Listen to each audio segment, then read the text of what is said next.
अच्छा आज ये लगा दिया क्या, ये बढ़िया की संधि चल रही थी हमारी।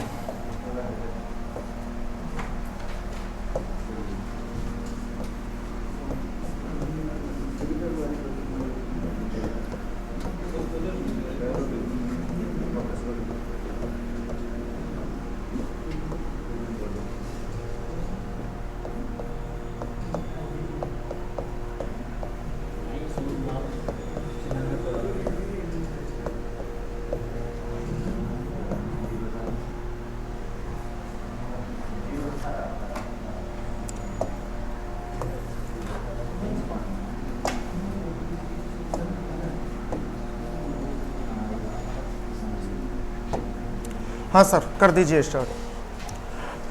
संधि का पहला जो नियम देखा हमने विसर्ग संधि का, वो क्या था? ए स्क्वायर। ए स्क्वायर क्या कहता है? विसर्ग से पहले भी क्या हो? अ हो, और विसर्ग के बाद भी क्या हो? अ। तो विसर्ग का पहले वाला जो अ है, या ये जो विसर्ग है किस में परिवर्तित हो जाएगा? ओ में, और इसका क्या हो जाता? लोप। इसके बाद इस दूसरा नियम हमने क्या देखा? वो तीन शब्द कौन कौन से थे? यश इच्छा, यश इच्छा, अतएव और तप उत्तम। तप उत्तम। अच्छा, उसके बाद तीसरे नंबर का नियम हमारा कौन सा था? आओ हंसो। क्या आपको पता है आओ हंसो क्या कहता है? आओ हंसो। आओ हंसो क्या कहेगा? आओ हंसो कहेगा कि विसर्ग से पहले क्या हो भाई? आ नहीं हो, अ हो। विसर्ग से पहले क्या हो? अ। और विसर्ग के बाद क्या हो? ह, य, र, ल, व, या किसी भी वर्ग का तीसरा, चौथा, पांचवा वर्ण या फिर स्वर। तो क्या होगा? विसर्ग किस में परिवर्तित हो जाएगा? ओ में। उसके बाद हमने अगला नियम कौन सा देखा था? चौथे नंबर का, अभी हंस रे। हाँ भाई, अभी हंस रे क्या कहेगा? विसर्ग से पहले क्या होना चाहिए? अ, तो उसमें आ गया अ से भिन्न, अ के अलावा। और विसर्ग के बाद क्या हो? ह, य, र, ल, व, या तीसरा, चौथा, पांचवा वर्ण या फिर कोई भी स्वर। तो विसर्ग किसमें परिवर्तित हो जाएगा? हलंत रह में। बताओ यहाँ तक कोई समस्या है क्या? नहीं। आज हम इसके आगे पढ़ेंगे और बड़ा गंभीर विषय है। और गंभीर विषय क्या है?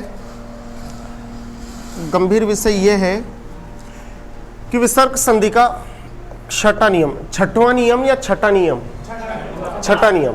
वहां पर आपको एक शब्द मिलेगा जो मिलेगा छठवां, और छठवां शब्द अशुद्ध है क्योंकि शुद्ध शब्द क्या है? छठा।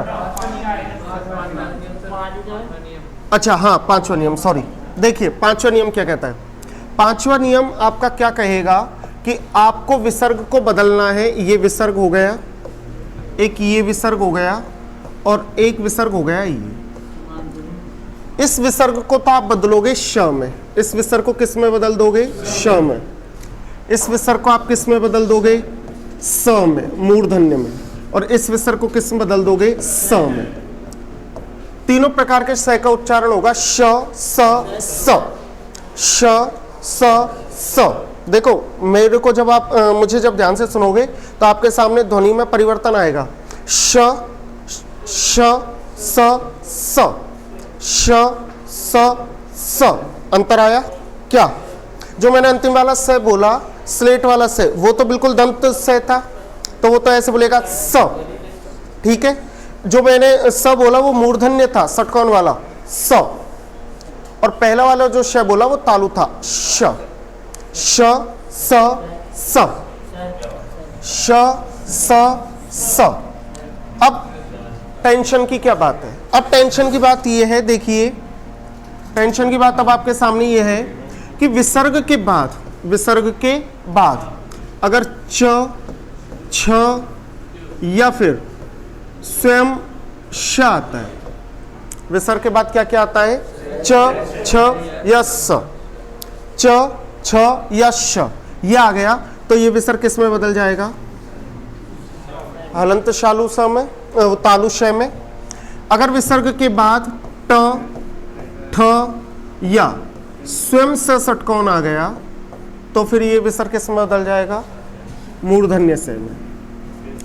और अगर विसर्ग के बाद त, थ या फिर स आ गया तो ये विसर्ग किस में बदल जाएगा, दंत से। अब बताओ कोई दिक्कत है क्या, नहीं है। अब मैं कुछ एग्जांपल इसके लिख रहा हूं, हम देखेंगे, बात करेंगे।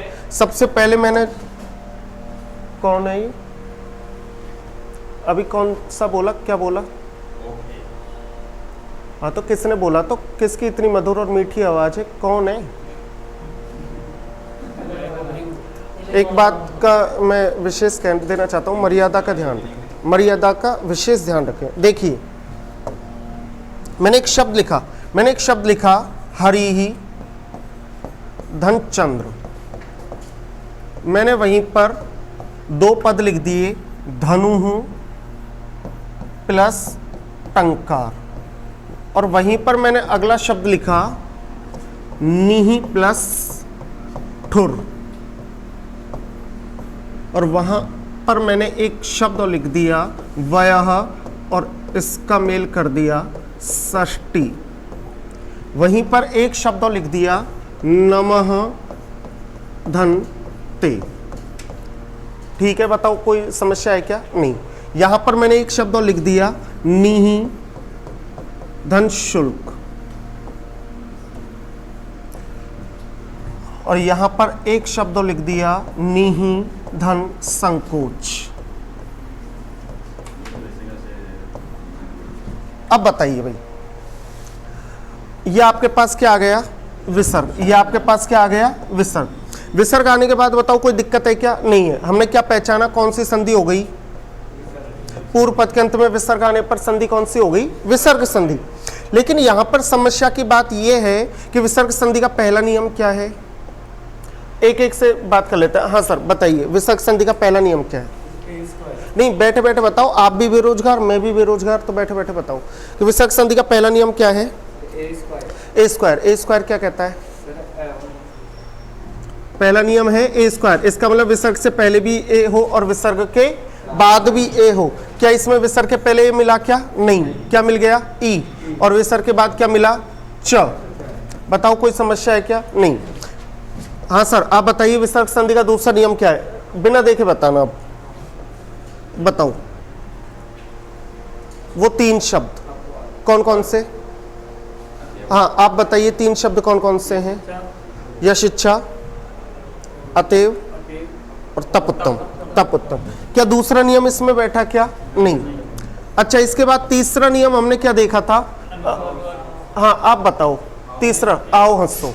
आओ हंसो का आओ का मतलब क्या है, आओ हंसो में आओ का मतलब क्या है, आओ हंसो में आओ का मतलब क्या है, आओ हंसो में आओ का मतलब क्या है, अ। कहां मिलेगा, विसर्ग से पहले। क्या इसमें मिला क्या, नहीं मिला। इसका मतलब इसमें ये नियम भी नहीं है, तीसरा भी नहीं है। अच्छा विसर्ग संधि का चौथा नियम क्या है, अभी आश्रय। आप बताइए अभी का मतलब क्या है, आ को नहीं, अ को छोड़कर बाकी कोई सा भी स्वर मिल जाए, कहां मिल जाए, विसर्ग से पहले। क्या मिल गया क्या, हाँ ठीक है। अब आप बताइए क्या ये जो छ है ये हस में शामिल है क्या,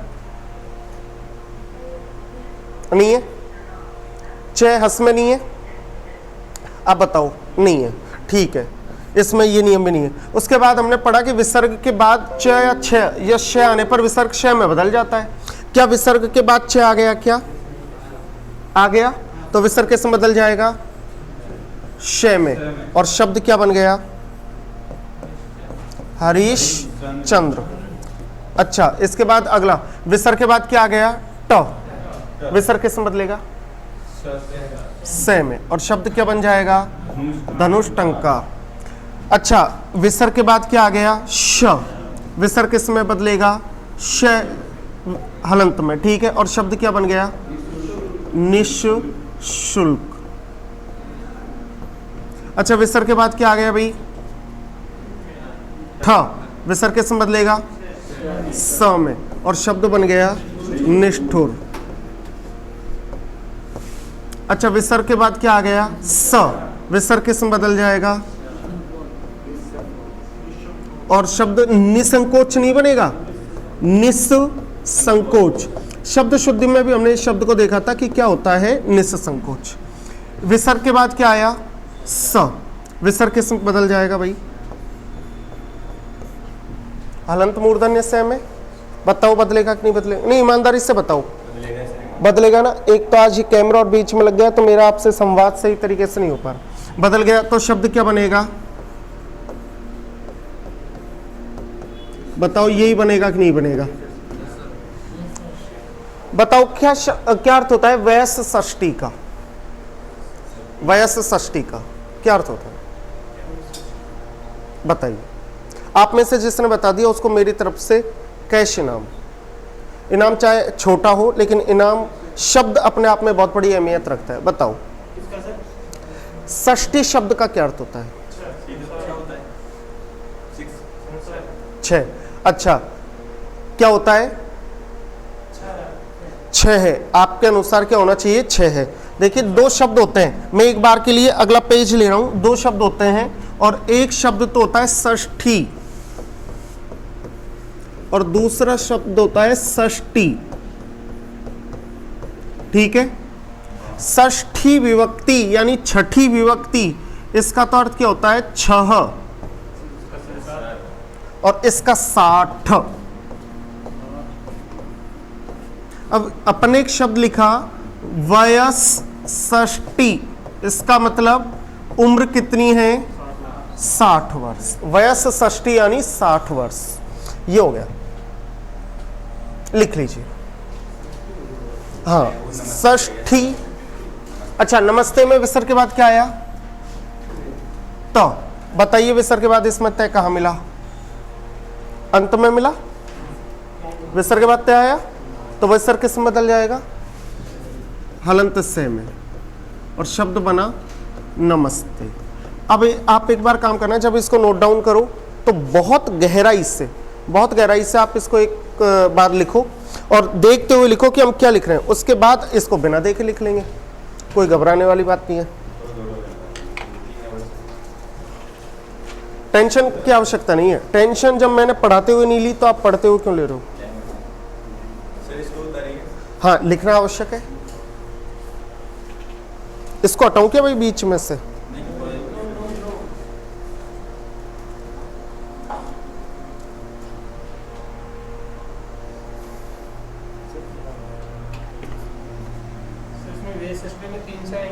हाँ एक तो विसर्ग से में परिवर्तित हो जाएगा, एक षष्ठी में तो 2 है ही।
लिख लिए क्या, इधर वाला तो लिख लिया होगा है ना। जिन्होंने ये वाला हिस्सा लिख लिया उनके लिए मैं गिनती के 10 शब्द दे रहा हूं, आप उनको बना देना।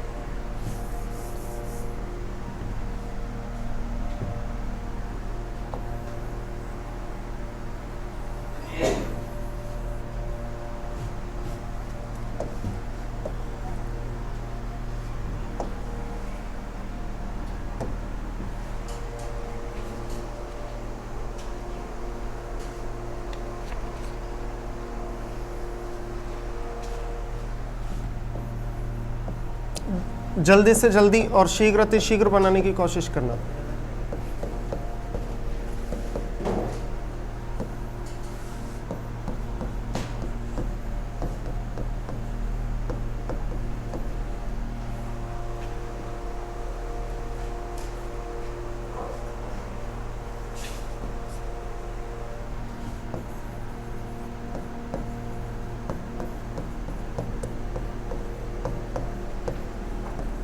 मनः धन तल।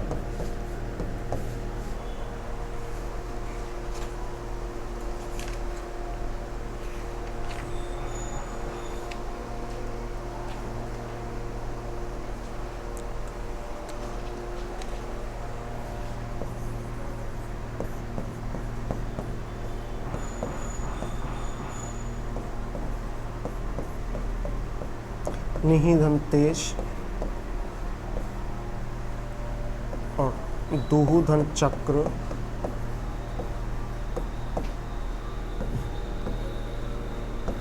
दुहु धन शील।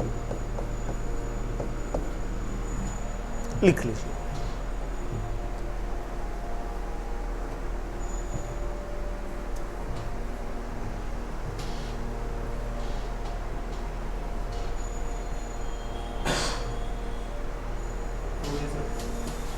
अरे वाह, क्या एक सेकंड भाई, सभी नहीं लिख लिए क्या?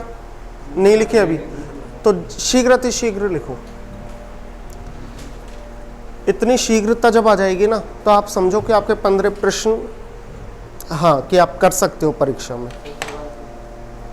शीघ्रता बहुत जरूरी है।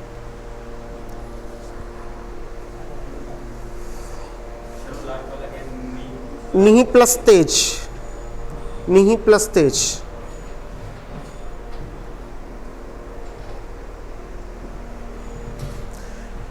संधि क्या है? भ्रम उत्पन्न करती है।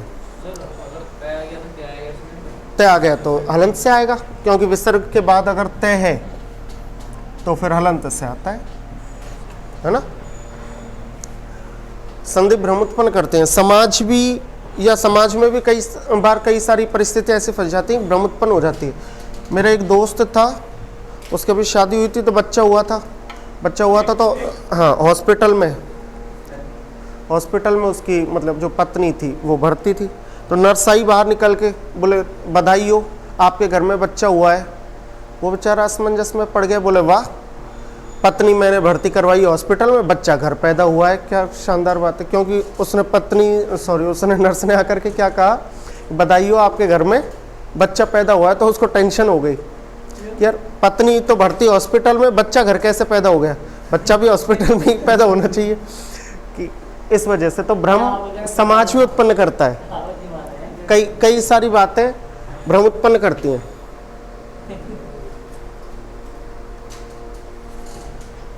आगे बढ़ें क्या अगले नियम की तरफ? बताओ भाई, क्या बनाया? जल्दी बताओ, 1 सेकंड के अंदर क्या बनाया? आदर्श चतुश्लोकी। हाँ भाई, हलंत स, हलंत मूर्धन्य, हलंत श, आधस, आधस। हाँ, इसका बता दो लोग, निस्तेज, और इसका दुष्चक्र। कोई कठिनता है क्या? नहीं। अब एक बार अपन इसके सारे नियमों को देख लेते हैं। बताओ, विसर्ग संधि का पहला नियम ए स्क्वायर। लिखो थोड़ा सा जल्दी और उच्चारण पे ज्यादा ध्यान दो। पहला नियम ए स्क्वायर। ए स्क्वायर क्या कहता है? विसर्ग से पहले पूर्व पद के अंत में विसर्ग मिले, और विसर्ग से पहले क्या मिले? अ। और पूर्व पद के अंत में तो विसर्ग से पहले अ मिला, और उत्तर पद के प्रारंभ में क्या मिला? अ। यानी विसर्ग से पहले भी अ और विसर्ग के बाद भी अ। तो फिर क्या होगा? विसर्ग परिवर्तित हो जाएगा ओ में, और विसर्ग के बाद वाला जो है यानी उत्तर पद का प्रारंभिक अ, उसका क्या हो जाएगा? लो। इसके बाद हमने कौन से 3 शब्दों की बात की थी जो अपवाद स्वरूप जुड़ जाते हैं? सबसे पहले यशिच्छा, उसके बाद अतएव, और तीसरे नंबर पर कौन सा था? तपोत्तम। यशः धन इच्छा, यशिच्छा, तपः प्लस उत्तम, तपोत्तम, अतः प्लस एव, अतएव। इसके बाद हमने फिर तीसरे नियम की तरफ अगर हम बढ़े तो हमारे पास शब्द था आओ हंसो। जो कि हमने एक याद करने के लिए एक छोटी सी ट्रिक बनाई हुई है कि आओ हंसो। आओ का मतलब क्या है, विसर्ग से पहले अ हो, और हंस में कौन कौन से वर्ण आ गए, ह, य, र, ल, व, स्वर या किसी भी वर्ग का तीसरा, चौथा, पांचवा। अगर ऐसी परिस्थिति हमारे पास आती है तो विसर्ग किस में परिवर्तित हो जाएगा, ओ में। इसके बाद हमने अगले नियम की तरफ अगर हम बढ़े तो कौन सा नियम है बताइए, अभी हंस रहे। अभी शब्द का अर्थ क्या है, विसर्ग से पहले अ के भिन्न स्वर हो, यानी कोई भी मात्रा जो हो विसर्ग से पहले तो वो किससे भिन्न हो, अ के अलावा हो, और विसर्ग के बाद क्या हो, हस। क्या हम शीघ्र अतिशीघ्र हस का वर्णन कर सकते हैं क्या, हायर लेवे स्वर किसी वर्ग का तीसरा, चौथा, पांचवा वर्ण। हस का मतलब क्या हो गया, हायर लेवे किसी वर्ग का तीसरा, चौथा, पांचवा वर्ण या फिर स्वर। तो विसर्ग किस में परिवर्तित हो जाएगा, आधे रे में। आधे रे को क्या बीच शब्द में लिखा जा सकता है क्या, नहीं। तो फिर उसका परिवर्तन क्या हो जाएगा, स्थान परिवर्तन। वो अपने से अगले वाले अक्षर के ऊपर चला जाएगा सी आकार में। किस आकार में, सी आकार में। और उस सी आकार को बोला जाता है रेफ। क्या बोला जाता है, रेफ। आशीर्वाद शब्द में रेफ किस वर्ण के ऊपर आएगा, वापे नहीं, वापे। वहीं प्रादुर्भाव में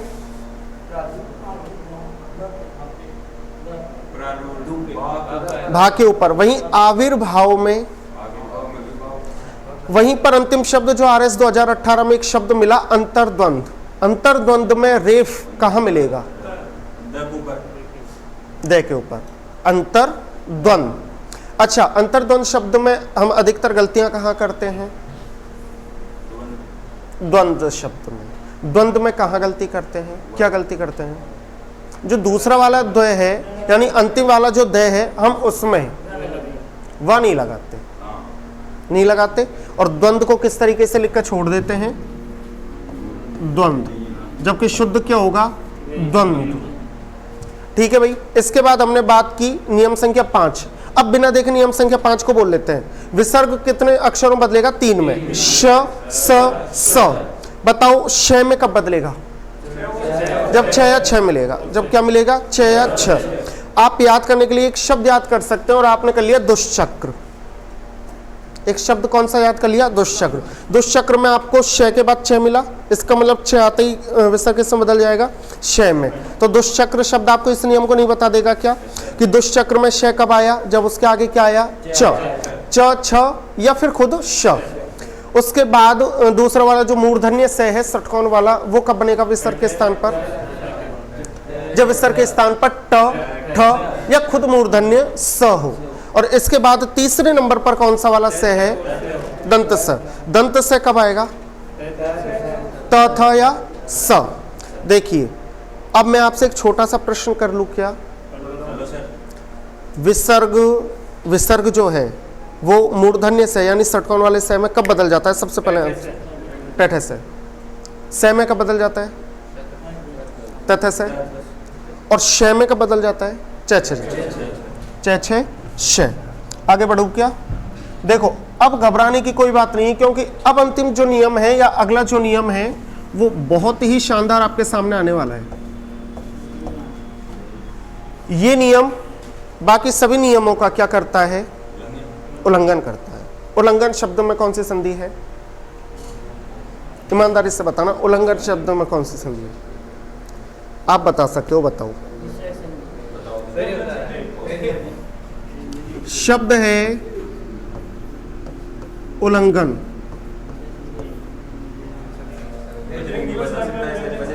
हाँ बजरंग बताओ भाई, विसर्ग किस आधार पर, उत प्लस लंघन, उत प्लस लंघन। अगर हलंत तय के बाद च, ज, ड, न, ल, ट ये अगर वर्ण आते हैं तो हलंत तय उन्हीं वर्णों में परिवर्तित हो जाता है, और इसका विच्छेद क्या होगा, उत प्लस लंघन। तो बताइए संधि कौन सी है, व्यंजन संधि। बस अगर उल्लंघन, पूरी संधि पढ़ने के बाद उसने एक उल्लंघन शब्द दे दिया तो फिर पूरी संधि पढ़ना बेकार है, इसलिए हर एक शब्द मायने रखता है। देखिए आगे चलेंगे, मैं अपनी तरफ से बहुत मेहनत करवाने की कोशिश कर रहा हूं भाई, बाकी आप पर डिपेंड करता है और ईश्वर पर डिपेंड है। देखो नसीब चलता है। मैंने आपसे कहा अगला नियम संख्या कौन सा है, देखो दोनों ही गलतियां आपने की हैं। आपने सबसे पहले 6 बोला, आधों ने 6 बोला, और फिर उसके बाद मैंने कहा कि कौन सा, तो आपने कहा छठवां। नहीं, छठवां कहा था आधों ने छठवां कहा था ना, वो गलत है दोनों। एक तो छठवां भी गलत है और एक 6 है, ये दोनों ही शब्द क्या हैं? अशुद्ध है। तो इनका शुद्ध रूप क्या है? छठा और 6 है अनंत। चलो उसको हटाओ। देखो आगे बात करते हैं कि ये आपको विसर्ग मिल गया। विसर्ग तो आपको मिलेगा ही मिलेगा। क्यों मिलेगा? क्योंकि संधि कौन सी चल रही है? विसर्ग संधि। विसर्ग से पहले या तो आपको हिर्स्व ई मिला या हिर्स्व उ मिला। क्या मिले भाई? हिर्स्व ई या हिर्स्व उ। हिर्स्व का मतलब छोटे, या तो छोटा ही मिल गया, छोटा उ मिल गया। बताओ यहां तक किसी को कोई समस्या नहीं। और इसके बाद आपको क्या मिल गया? इसके बाद आपको कोई भी एक ऐसा शब्द मिल गया जो स्टार्टिंग किससे हो? उसकी र से। किससे स्टार्टिंग हो भाई? र से। बताओ कोई समस्या है क्या भाई? इससे पहले के कोई नियम यहां पर टकरा रहा है क्या? कोई नहीं टकरा रहा। अभी हंसरे टकरा रहा है। क्या बात कही है आपने, वाह। मैंने पहले ही कहा था कि नहीं, बहुत तेज और शार्प माइंड लगाया कि अभी हंसरे टकरा रहा है। बिल्कुल टकरा रहा है। क्यों टकरा रहा है? अभी का मतलब विसर्ग से पहले के भिन्न स्वर मिल गया और विसर्ग के बाद हस में रह आता है हायर लेवल में। लेकिन मैंने सबसे पहले इस नियम को शुरू करने से पहले एक बात कही थी कि ये नियम बाकी अन्य नियमों का उल्लंघन करता है। कैसे करता है वो बात करेंगे। और ये केवल रे वर्ण को लेकर के करता है। हायर एलेवन में से केवल कौन से वाले वर्ण को लेकर के करता है? रे वर्ण को लेकर। देखिए, अगर हिर्स्व ई या उ के बाद विसर्ग और विसर्ग के बाद कौन सा वर्ण आ गया? र, तो आपको कुछ नहीं करना। आपको इसमें 2 परिवर्तन करने हैं। पहला परिवर्तन तो क्या करना है कि ये जो हिर्स्व हैं इन वर्णों को कर देना है दीर्घ। दीर्घ करने के बाद ये छोटी ई तो किस में बदल जाएगी? बड़ी ई में, और छोटा ऊ किस में बदल जाएगा? बड़ा ऊ। और ये जो विसर्ग है इसका कर देना है लोप। हाँ, अब बताओ 2 ही तो परिवर्तन करने हैं। क्या करना है? क्या करना है? एक तो विसर्ग का लोप कर देना है और एक विसर्ग से पहले जो हिर्स्व ई या हिर्स्व उ है उसको किस में परिवर्तित कर देना है? उ में। अब इसके इस पूरे ब्रह्मांड में चाहे तो आप इस नियम को याद कर लो, और मेरे हिसाब से अगर नियम याद ना करो तो इसके शब्द याद कर लो, क्योंकि इस पूरे ब्रह्मांड में इसके केवल 8 ही शब्द हैं। कितने शब्द है? 8। 8 के 7.25 हो गए तो पढ़ाना छोड़ दूंगा, और 8 के 8.25 हो गए तो पढ़ाना छोड़ दूंगा। ईमानदारी की बात है। तो कितने शब्द हैं? 8 ही शब्द है। 8 शब्दों को अपन लिख लेते हैं। देखो, जिनमें से 4 तो आपको रटे हुए हैं। कौन कौन से हैं बात कर लेते हैं। सबसे पहला शब्द है निहि प्लस रस।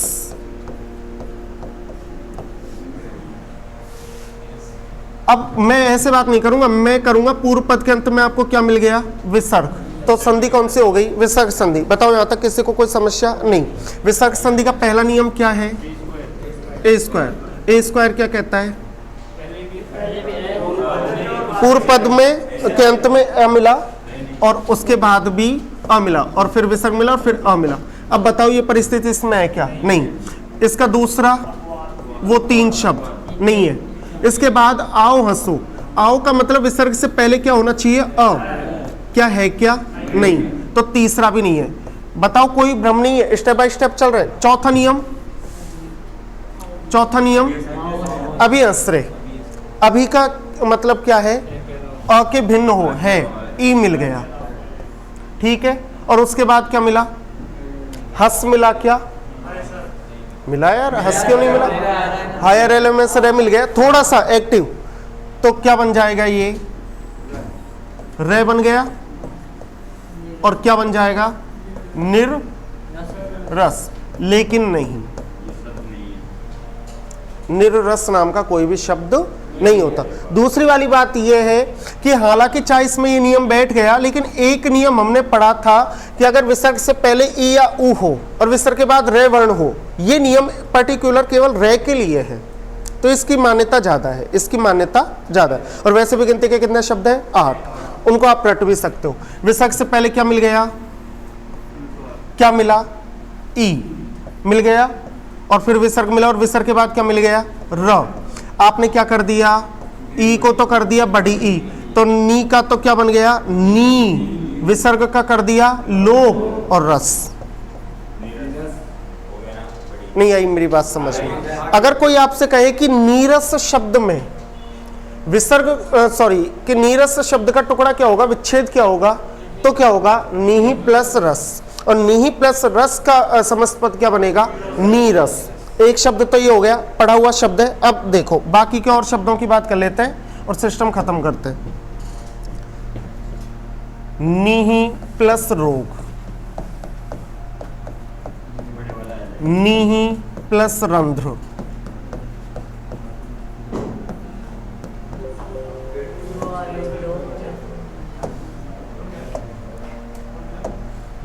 नीही प्लस रंध्र, नीही धन रव, नीही प्लस कौन कौन से हो गए, नीरस हो गया, नीरोग हो गया, नीरंध्र हो गया, नीरव हो गया, दीही प्लस रज, दीही प्लस रज, दीही प्लस रज। इसके बाद और भी इसके शब्द हैं,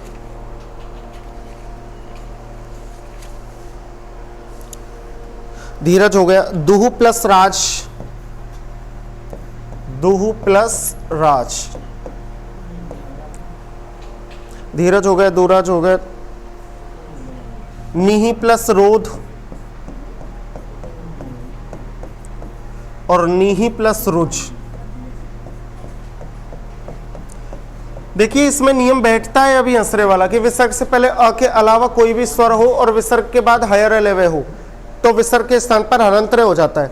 लेकिन पर्टिकुलर ये नियम उत्तर पद में प्रारंभ में अगर रे वर्ण है उसके लिए है, इसलिए इन शब्दों में केवल ये ही नियम लगेगा। शब्द हो गए 1 2 3 4 5, 1 2 3 4 5 6 7 8। नीही धन रव, ख नहीं है, रव है, रव। ख में और रव में एक अंतर है कि अगर र अपनी पूंछ को जा करके उस व में मिला देता तो ख बन जाता।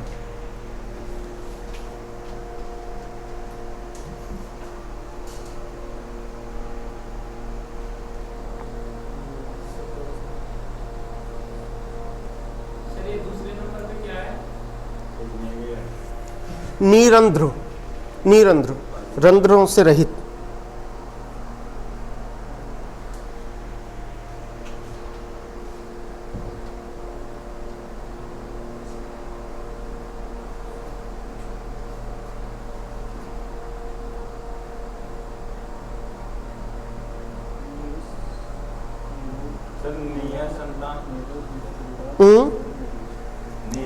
निहि संतान, बिल्कुल। देखिए एक शब्द भैया ने बोला निहि धन संतान। अब आप ईमानदारी से खुद बता दो इसमें विस्तार कैसे बदलना चाहिए। लगा लो कौन सा नियम लगता है, पहला, दूसरा, तीसरा, चौथा, पांचवा या छठा? पांचवा, पांचवा नहीं रे, पांचवा। देखिए पांचवा के साथ एक दिक्कत है कि इसमें 2 बार अनुनासिक लगेगा, वहां पर भी पा पर भी, पांचवा ना कि पांचवा। ये ही तो गलतियां हैं जो हिंदी को उत्कृष्ट बनाती है। ये यार पे है लेकिन वो इसको मार कर की गलती है, तो ये पंचवा नहीं है, पांचवा है, पांचवा।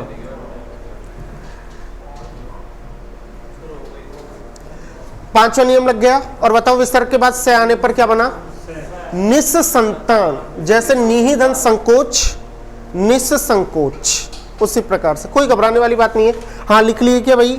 बताओ क्या क्या बन गए? नीरोग, नीरंध्र, नीरव, धीरज, दूराज। दूराज का मतलब क्या होता है? सुराज शब्द है और सुराज का विलोम होता है दुराज। सुराज का अर्थ क्या होता है? सुराज का मतलब होता है अच्छा राज्य, तो दूराज बुरा राज, दूराज का मतलब बुरा राज। नीरोध, नीरूज, नीरव। नीरव शब्द का क्या अर्थ है? देखो बाकी सब तो आपके सुने हुए शब्द है, अगर आपके दिमाग में एक संशय है कि नीरव शब्द का अर्थ क्या होता है, तो आप में से जिसने मुझे नीरव शब्द का अर्थ बता दिया, मेरी तरफ से उसको अभी के अभी 1100 रुपए का कैश इनाम, लेकिन 1 मिनट के अंदर। लेकिन मोबाइल का प्रयोग नहीं, नीरव नहीं, नहीं, हाँ नहीं कर सकते। मतलब किसी भी इलेक्ट्रॉनिक चीज का नहीं, किसी भी सोशल मीडिया वगैरह या गूगल का प्रयोग नहीं। नीरव, नीरव, आपकी कसम 1100 रुपए का इनाम, जिसमें से 20 सेकंड निकल चुकी है। 1100 रुपए के इनाम कैश। कमल के लिए तो नीरज आता है, निहि धन रस नीरज। लिखवा दिया कि नीरज लिखवा दिया।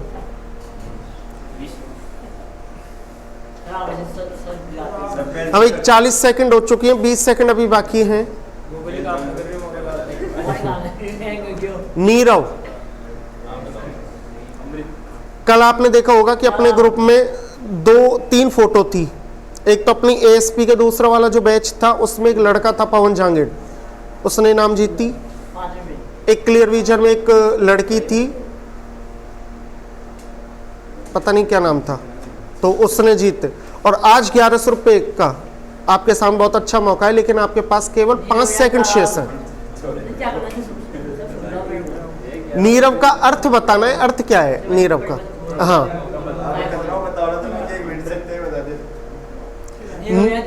हाँ भाई हो गया आपका समय। और नीरव का अर्थ होता है शब्द रहित, लिख लीजिए, शब्द रहित,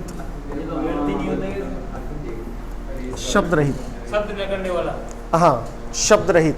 इसमें क्या दिया है? शब्द न करने वाला और शब्द रहित। हाँ शब्द रहित होता है। शब्द न करने वाला तो मेरे को बैठ नहीं। अच्छा ये था कि डाटा ऑन नहीं था सुबह से, तो मैसेज। हाँ भाई अब बताओ जल्दी, शीघ्र अति शीघ्र। पहला नियम क्या है? 1 सेकंड के अंदर बोल देना। देखो मैंने आपसे पहले भी कहा था कि भाई मैं बार बार पहले नियम से, इसलिए क्योंकि मैं पैसे लेता हूं, तो मैं गद्दारी के पैसे नहीं ले सकता, मैं गद्दारी के पैसे नहीं ले सकता। तुमसे बहुत ज्यादा मैं बोल रहा हूं, तुम तो केवल सुन रहे हो, मैं ही बोल रहा हूं लगातार, जिससे कल को भगवान भी बुरा ना माने। जो पैसे खा रहा हूं वो ईमानदारी के हों। बताओ पहला क्या शब्द है? ए स्क्वायर। ए स्क्वायर क्या कहता है? विसर्ग से पहले भी है और विसर्ग के बाद भी है। दूसरा अपवाद। कौन कौन से शब्द? यश, इच्छा, अतएव, तपोत्तम। तीसरा आओ हंसो, विसर्ग से पहले अ हो और विसर्ग के बाद ह, य, र, ल, व, स्वर या किसी वर्ग का तीसरा, चौथा, पांचवा वर्ण। इसके बाद चौथा नियम क्या है? अभिहस्रे। अभिहस्रे क्या कहता है? के अलावा कोई सा भी हो और इधर क्या हो? ह, य, र, ल, व, स्वर या किसी वर्ग का तीसरा, चौथा, पांचवा। उसके बाद अगला कौन सा है? श, स। श कब बनेगा? चेछे आने पर। स मूर्धन्य कब बनेगा? टेठे आने पर। और वो कब बनेगा? बताओ कोई समस्या है क्या? नहीं। उसके बाद अगला हमने कौन सा बात किया? ये छठा। ये क्या कहता है कि विसर्ग से पहले ई या ऊ हो, लेकिन वो कैसे हो? हिट्स हो। कैसे हो? हिट्स हो। और इसके बाद विसर्ग के बाद कौन सा हो? र। पर्टिकुलर कौन सा शब्द होना चाहिए? रे से शुरू होने वाला अक्षर। तो विसर्ग का तो क्या हो जाता है? लोप। और अपने जो हिट्स ई या ऊ थे वो किस में बदल जाएंगे? गिनती के कितने एग्जाम्पल है इसमें? 8। ना तो 8.25 और ना 8.25। आगे बढ़ते देखिए। अब मैं विसर्ग संधि के कुछ अपवाद वाले शब्द लिखवा रहा हूं, जो कि अक्सर परीक्षा में देखे जाते हैं, वो लिख लीजिए। उनका कोई नियम नहीं है, कोई धर्म नहीं है। अपवाद वो ही है जो नियमों को नहीं माने। कोई से कुछ नहीं, वो अपवाद है।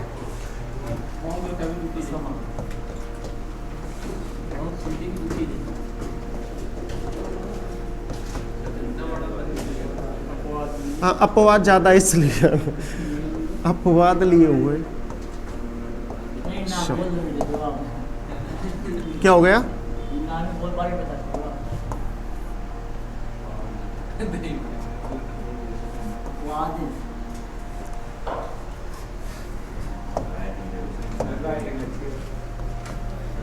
अरे भाई राइटिंग के पीछे कमा के खा रहा हूँ रे, वरना कोचिंगों में कौन पढ़ाने दे। एक टीचर की 3 पहचान है।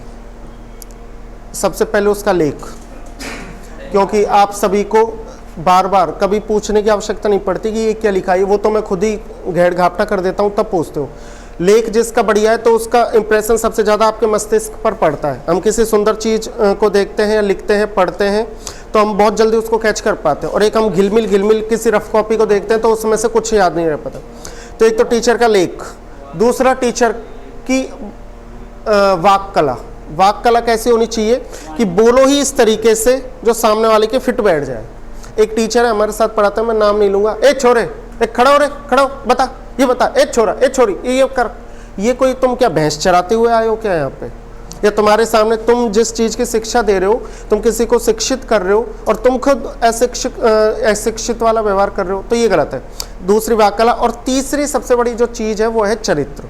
अगर किसी के पास ये 3 चीज़ है तो वो अपने आप को अध्यापक कह सकता है। और मैं इन तीनों चीज़ों पर क्या कर रहा हूँ, कोशिश कर रहा हूँ प्रगति करने की, इन तीनों चीज़ों पर। जिस दिन मैंने इन तीनों चीज़ों को बिल्कुल अच्छे से कमांड कर लिया, उस दिन मेरी खुद की आत्मा स्वीकार कर लेगी कि हाँ, आज तो एक बढ़िया अध्यापक है। चल रही है, संघर्ष जारी है। देखिए पहले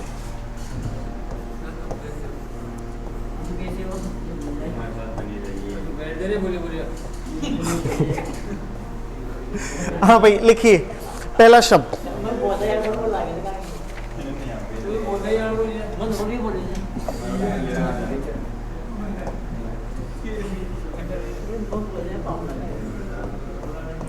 अंतः प्लस करण। अंतः प्लस करण। दूसरा है अंतः प्लस पुर।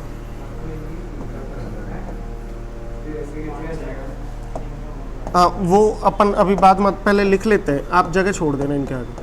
अंतःपुर। तीसरा है अंतः वस्त्र अधः पतन। अंतः वस्त्र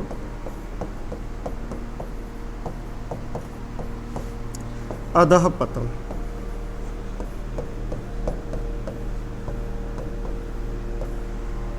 अधः पतन। पयः पान प्रातः काल।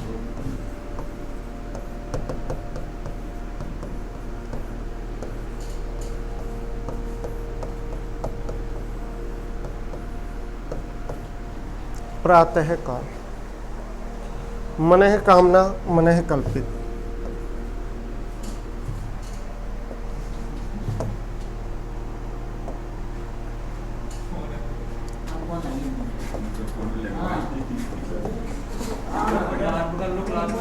अरे भाई डिस्टर्ब नहीं।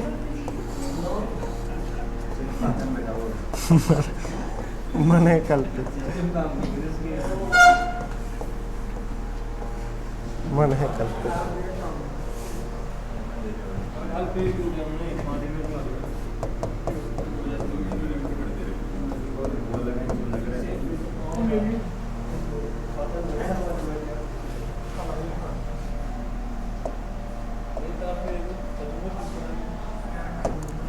अब देखिए इनमें आपको करना क्या है, केवल और केवल प्लस को हटा देना है बस, और कुछ नहीं।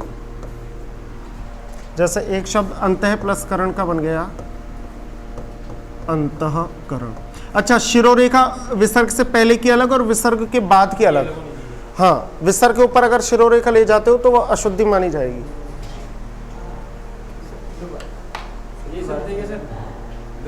बस प्लस हटाना है। अपवाद वाले शब्द हैं, कुछ केवल रटने हैं, समझने की कोई चीज नहीं है, केवल प्लस हटाना है। केवल 9 ही है। वैसे संख्या बहुत है लेकिन परीक्षा की दृष्टि से परीक्षा को मद्देनजर रखते हुए 9 है।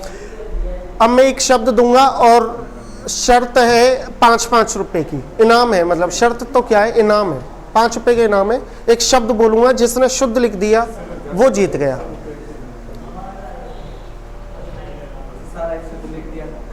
तो एक ही बोलूंगा, जब सारे कैसे लिखोगे, बोलूंगा एक।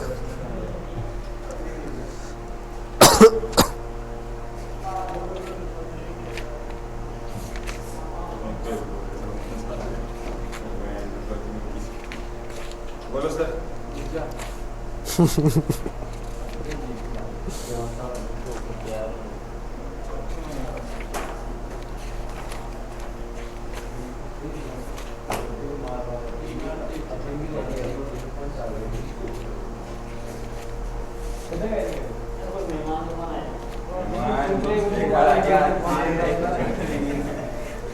देखने वाले तो नहीं आ गए तेरे को? हाँ देखिए भाई, आगे बात करते हैं। हाँ सर लिखा है। अपने पास केवल समय भी 5 मिनट है। हाँ लिखिए, एक वाक्य बोल रहा हूं, उस वाक्य में लक्ष्य तो मेरा केवल एक ही शब्द का है, लेकिन डायरेक्ट शब्द बोल दिया तो तुम फिर पूरा दिमाग उसी पे लगा दोगे। तो वाक्य में विभाजित करो, लिखो लिखो। हाँ लिखो। और शब्द हो मतलब बोलो तो 20 शब्द। हाँ केवल मुझे तो एक ही शब्द देखना है, वो वाला। एक या दो शब्द देखूंगा, ज्यादा नहीं। लिखिए कि सुरक्षा को, अच्छा मैं कुछ भी बोलूं आपको शुद्ध लिखना है। हाँ है ना? नहीं शर्त बदली नहीं है, शर्त ही ये है कि मैं कुछ भी बोलूं आपको तो शुद्ध लिखना है। सुरक्षा को मद्देनजर रखते हुए उसने, परीक्षा को मद्देनजर रखते हुए उसने, सुरक्षा को या परीक्षा को? सॉरी सुरक्षा को मद्देनजर रखते हुए उसने बाड़े के, लिखना हाँ बाड़े अशुद्ध भी लिखोगे तो चलेगा। बाड़ी हाँ कुछ भी लिख दो, कुछ भी लिख दो, अशुद्ध भी लिखोगे चलेगा, क्योंकि मेरा लक्ष्य है ही नहीं। बाड़े को या बाड़े की चार दीवारी, बाड़े की चार दीवारी करवा दी, चार दीवारी करवा दी। ठीक है, अब सुनो कि सुरक्षा को मद्देनजर रखते हुए उसने बाड़े की चार दीवारी करवा दी। अब बताओ यहां तक कोई समस्या है क्या? नहीं है। अब मैं लिख दूं क्या भाई? 5 रुपए के नाम है, ज्यादा नहीं है, कोई घबराने वाली बात नहीं है। देखिए काटे थे 2-4 दिन देखो ये काट दिया बस। मैंने 2 शब्द आपको बोले, मद्देनजर और चार दीवारी। मेरा लक्ष्य केवल ये 2 था।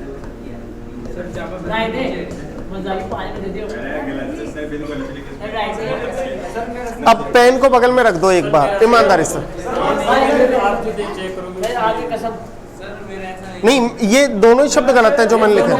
दोनों नहीं है तो नहीं है। हाँ हाँ, तो आपने क्या लिखा है फिर? यही तो लिखा है। अब सुनो मेरी बात सुनो। हाँ हाँ, अरे रुक जाइए। अब देखिए, अब बिल्कुल सही तरीके से इसको चल लेते हैं। सर भी आ गए। देखिए ये जो आपने लिखा है ये सरासर अन्याय है, अपराध है, बिल्कुल गलती है।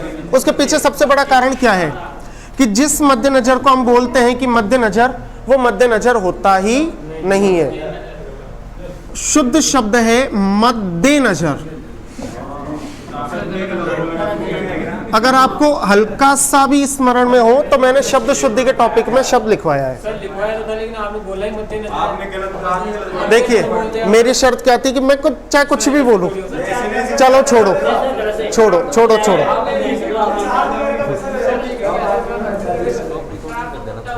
हाँ ओके ओके। देखिए मद्देनजर को अपन 1 सेकंड के लिए छोड़ भी देते हैं, कोई बात नहीं, क्योंकि आपका कहना है कि मैंने उस समय नहीं बोला था कि भाई मध्य नजर की अपेक्षा मद्देनजर बिल्कुल ठीक है। चार दीवारी तो बोला था। एक या तो तुम हल्ला मचा लो या मेरी सुन लो। हाँ हल्ला मचा लो, पहले सुनो। पेन से कोई भी सही नहीं करेगा। ईमानदारी की बात यह है कि चार दीवारी किस किसने लिखा है? ईमानदारी से बताओ। जिसने चार दीवारी लिखा हो ये, हाँ नहीं गलत है, इसने मुझे पता। देखिए चार दीवारी तो मैंने बोला था कि चार दीवारी नहीं होती। चार का मतलब होता है ढकना, और दीवार यानी दीवार के माध्यम से। दीवार के माध्यम से जब किसी चीज को ढक दिया जाता है तो उसको क्या बोलते हैं? चार दीवारी कर, ना कि चार दीवारी। ये मैंने बोला था, गला फाड़ फाड़ के बोला था, डेमो में भी बोला था, और जिस दिन लिखवाया था उस दिन भी बोला था। अब बताओ आप में से कौन जीता और कौन इनाम का हकदार है?